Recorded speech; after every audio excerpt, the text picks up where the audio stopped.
Urgent Birds fans, look at what just happened. Nobody saw this coming, huh? But before we dive in, if you're a true Eagles fan, don't forget to hit that like button and subscribe to the channel so you don't miss any updates. Every day, we bring you hot information straight from the most reliable sources. So let's get right to the news. The Eagles are facing a major strategic decision involving defensive tackle Jordan Davis. While they've picked up the 5th year option on his contract, guaranteeing him $12.9 million for the 2026 season, the real challenge will be determining Davis's long-term value within the context of the roster and the team's salary cap. Selected 13th overall in the 2022 NFL Draft, Davis entered the league with high expectations. His most impactful skill lies in stopping the run.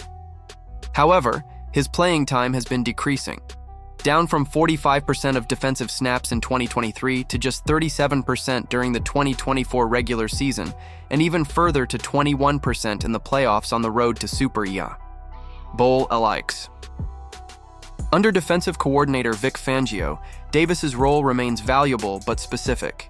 He's the prototypical nose tackle used on first and second downs to engage blockers and free up the linebackers. When he executes that job effectively, he typically leaves the field for lighter, pass-focused packages like a 4-man nickel front. Fangio's scheme, like those of his predecessors Jonathan Gannon and Sean Desai, is built to stop the run efficiently with as few defensive linemen as possible.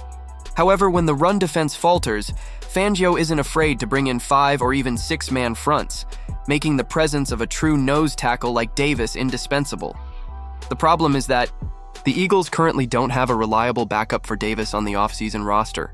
If he misses time, the team would have to improvise with players like Thomas Booker, Moro Ojomo, or rookie Ty Robinson, none of whom are ideal fits. That's exactly what happened in 2021 when pass rusher Javon Hargrave was forced into the role, with limited success. So Davis remains a tactically essential piece in the Eagles' defensive puzzle. Still, some critics argue that he needs to improve his contribution to the pass rush. While that's not his primary function, he has shown growth in that area, notching key sacks in last year's playoffs against Jaden Daniels and Patrick Mahomes. Even so, keeping Davis on the field during obvious passing situations would mean benching players like Jalen Carter, Milton Williams, or even Ty Robinson, all of whom are more effective in that role, which would be counterproductive. The true dilemma for the Eagles is balancing Davis's situational importance with his limited snap count and the implications for the salary cap. The $12.9 million price tag in 2026 is reasonable, but with Carter likely to command a contract extension north of $35 million per year, the real tough talks with Davis will begin in 2027. At the end of the day, the Philadelphia Eagles are facing a tough but necessary evaluation: how to value Jordan Davis, an elite run stopper, in a league increasingly dominated by the passing game, and turn that into a sustainable decision for the franchise's future. On the other hand, Davis played just 37% of defensive snaps last year. He's labeled as a first and sometimes second down player, taken off the field in passing situations. Defensive line coach Clint Hurt hinted during Super Bowl week that Davis's role could expand to a true 3-down player as soon as he refines his pass rushing technique, something the coaches have been working with him on. He recorded 2 sacks in 4 playoff games last year, which could be a sign of things to come. But what really matters to the Eagles is the impact on the salary cap. The full amount of Davis's 5th-year option would count against it. If the Eagles accept the contract, there's a strong chance that Roseman will try to restructure it, spreading the money over multiple years and possibly adding more years. If they don't, there's still a chance of reaching a deal between May 1 and the end of the upcoming season. They may choose to have Davis prove his development on the field. Doing so, however, opens up the risk that Davis may want to hit free agency after a strong season, to test his value on the open market and hope for a deal similar to the one Williams secured. The Eagles need to be fully aware of what it will cost to re-sign Jalen Carter, which could happen as early as after the upcoming season. That's what has happened so far with other 2022 first-round draft picks.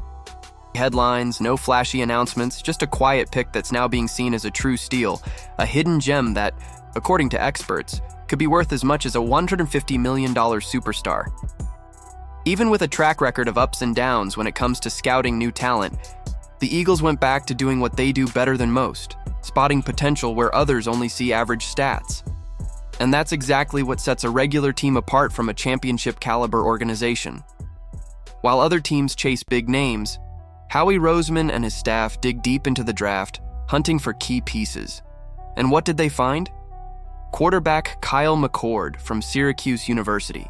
Taken in the 6th round with the 181st overall pick, McCord had been projected by many analysts to go much earlier, possibly in the 2nd or 3rd round. His numbers speak for themselves: 4,179 passing yards and 34 touchdowns in just 13 games. Not only did that set a new ACC single-season record, but it also caught the attention of some of the most respected names in sports media. Matt Miller from ESPN compared McCord to Pro Bowl quarterback Derek Carr, who recently signed a $150 million deal. And that comparison goes beyond playing style. It's about quick reads, passing accuracy, and leadership on the field. For a guy coming in as a backup, this is a smart, low-cost investment at a premium position where injuries or surprises can shift the direction of an entire season. And even with Jalen Hurts firmly locked in as the starter, the Eagles are showing they're thinking long-term. They're preparing for the future, for possible trades, or just building depth in the quarterback room, something few teams handle with this much care. But the draft magic didn't stop there. In the 1st round, Roseman pulled off a trade that left many experts speechless. Linebacker Jahad Campbell, projected by analysts like Mel Kiper Jr. to go in the top 20, ended up landing with the Eagles. And that's not all. On day 3, the team also landed Andrew Mukuba, a safety with the physical tools and skill set that resemble a modern linebacker: fast, physical, and highly adaptable. These picks reveal a clear strategy, versatility, and intensity. The Eagles aren't just chasing talent, they're going after players they can mold, guys who can perform in multiple roles and fit into different offensive and defensive schemes. Another name worth mentioning is Cameron Williams, an offensive tackle still developing, but with impressive athletic potential. The coaching staff believes that with the right training, he can grow into a solid starter. He's the kind of project that might go unnoticed by the public, but inside the building, he's being carefully shaped into a future cornerstone. And, of course, we can't forget the pick that perfectly represents the Eagles' aggressive, physical identity: defensive tackle Ty Robinson from Nebraska. Off the field, he's a true gentleman. On the field, he's a powerhouse. His former coach, Terrence Knighton, once said, "If I'm going into a dark alley, I'm taking Ty with me." That says everything about Robinson's presence and fighting spirit, exactly the kind of player you want in the trenches of the NFL. In the end, Mel Kiper Jr. gave the Eagles an A grade for their 2025 draft class, confirming what a lot of Eagles fans already believe. Howie Roseman just delivered another masterclass in building a roster with short, mid, and long-term vision. This mix of raw talent, strategic foresight, and risk management is what makes the Philadelphia Eagles one of the most respected franchises in the league. Now here's the big question. Can Kyle McCord shock the world and become Jalen Hurts' successor? Or will he play a backup role serving as a reliable second option?